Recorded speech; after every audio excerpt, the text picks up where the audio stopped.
कपड़े धोने वाली बहू। शादी के पहले से ही विभा को कपड़े धोने का बड़ा शौक था। कभी नल के नीचे तो कभी तालाब के पास। अरे मेरी नीली वाली लुंगी नहीं दिख रही है। विभा की अम्मा, कहाँ रखी है लुंगी? अरे वो तो विभा ने परसों ही धोकर रखी थी आपकी अलमारी में, देखो वहीं होगी। वो ना मैंने आज धो दी, मुझे लगा कि गंदी हो गई होगी।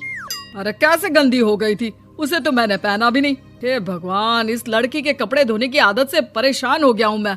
जितना तो घर में राशन नहीं आता, उससे कहीं ज्यादा डिटर्जेंट पाउडर का खर्चा है। इसकी शादी करवा दो, शादी जाए अपने घर में ही करे काम, फिर चाहे घर के कपड़े धोने हो या पूरे गांव के। हाँ ठीक बोल रही हो, देखता हूँ मैं कोई लड़का। वो दिन भी आ जाता है जब विभा को देखने लड़के वाले आ जाते हैं। लड़की मुझे अच्छी लगी। होने वाली सास कहती है, बेटी अगर कुछ पूछना है तो पूछ लो। वैसे तो हमारी लड़की बहुत ही शर्मिली है, जो बोल दो वो मान लेती है, इसे क्या पूछना होगा। अरे कैसी बात कर रही हो माँ, मुझे इन लोगों के घर रहना है, सवाल तो कई है। हाँ हाँ बेटा, पूछ लो ना, क्या पूछना है। आप लोगों के घर कपड़े कौन धोता है? सास का मुंह बन जाता है।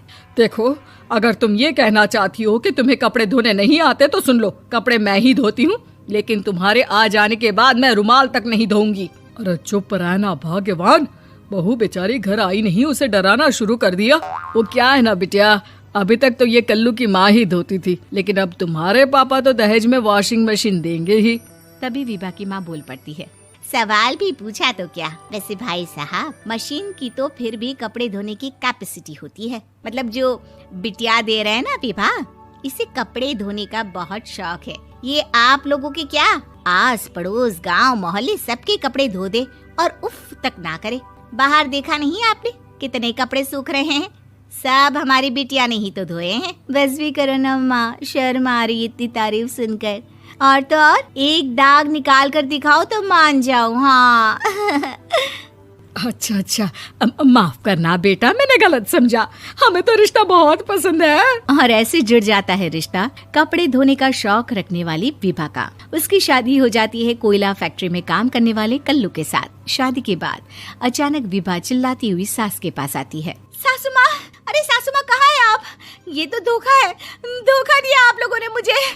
इसे ससुर के चक्कर के बारे में पता चल गया। अरे तो उसमें तुझे क्यों धोखा मिला है? अरे नल में पानी नहीं आता, कपड़े कैसे कब धुलेंगे? अच्छा, तू पानी नहीं आ रहा उसकी बात कर रही है। तो आपने क्या सोचा? कुछ नहीं। अच्छा, तेरी माँ ने कहा था कि कपड़े धोने का शौक है तुझे, याद आया मुझे।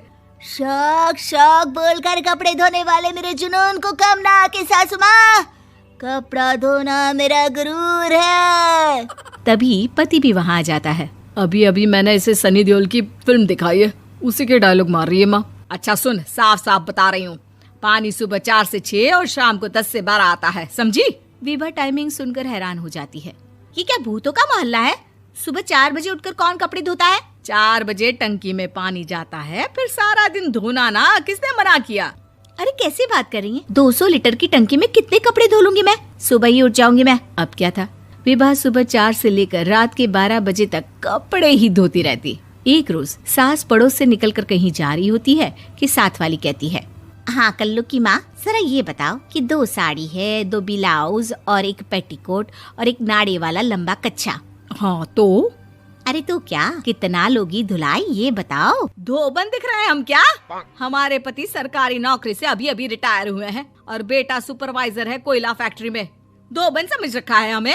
हाय रे कल्लू की अम्मा, माफ कर दो, वो तो मोहल्ले में यही सब बता रहे थे कि तुमने बहू को कपड़ा धुलवाने के काम में लगा दिया है। सास को पड़ोसन की बात सुनकर गुस्सा आ जाता है। वो घर पहुंचती है जहां घर के बाहर ही इतने सारे कपड़े सूख रहे होते हैं जितने कि किसी धोबन के घर पर। अरे ओ कल्लू की दुल्हन, बाहर निकल। माँ जी यहीं आ जाओ, बाथरूम में चादर धो रहे हैं हम। अरे अभी हम धोते हैं, तुमको बाहर निकलो। ये आस पड़ोस वाले बोल रहे हैं कि हम बहू से कपड़े धुलवा कर उसे कपड़ा धोने वाली बना दिए हैं। अरे छोड़ो ना माँ जी, किन लोगों की बातों में आती हो? आस पास के लोगों का तो काम ही होता है कि वो किसी तरह सास बहू को लड़ा दे। बहू सारे घर के कपड़े धोती है, ये क्या कम है? बोलिए। सास को भी लग जाता है कि वो बहू का ये सनकीपन नहीं छुड़वा सकती, इससे अच्छा है कि खुद ही चुप हो जाए। एक रोज सास और बहू मंदिर जाते हैं, जहाँ सास की साड़ी वहाँ खड़ी भीख मांगने वाली से मिलती है। माँ जी क्या बात है, आपकी साड़ी उस भिखारन से कितनी मिल रही है ना? हाँ हाँ देखो तो, दोनों की साड़ी मिल रही है। क्या बात है कल्लू की अम्मा, तुम खुद को तो अफसर की बीवी बताती हो और ऐसी सिंपल सी प्लेन साड़ी पहनकर घूमती हो। सिंपल और प्लेन नहीं है ये साड़ी। तो क्या सोने के धागे से फूल बने हैं? कुछ भी सासू माँ, कुछ भी। हाँ बने थे इस साड़ी में सोने के धागे से फूल। मेरे पति लेकर आए थे मद्रास से स्पेशली मेरे लिए 10,000 की। ताहे भाई साहब इस भिखारन के लिए भी सेम टू सेम साड़ी लेकर आए होंगे 10,000 की। सास उस वक्त तो कुछ नहीं कहती, लेकिन बहू के साथ घर आती है और अलमारी से एल्बम निकाल कर लाती है। ये साड़ी देख रही है, ये वही साड़ी है जिसे मैंने अभी पहना था। इस साड़ी में ये जो चमकदार फूल दिख रहे हैं ना, ये सोने के धागों से काढ़े गए हैं। लेकिन तू लोकल वॉशिंग मशीन ब्रश से घिस घिस कर सारे फूलों को निकाल कर साड़ी प्लेन कर दी। मुझे माफ कर दीजिए सासू माँ। और तो और, जब मैंने तुझे तेरी गलती के लिए कुछ नहीं कहा, लेकिन तूने तो सबके सामने मेरा मजाक ही बना दिया। क्यों? बहू को समझ में आ जाता है कि अब से उसका कपड़े धोना बंद।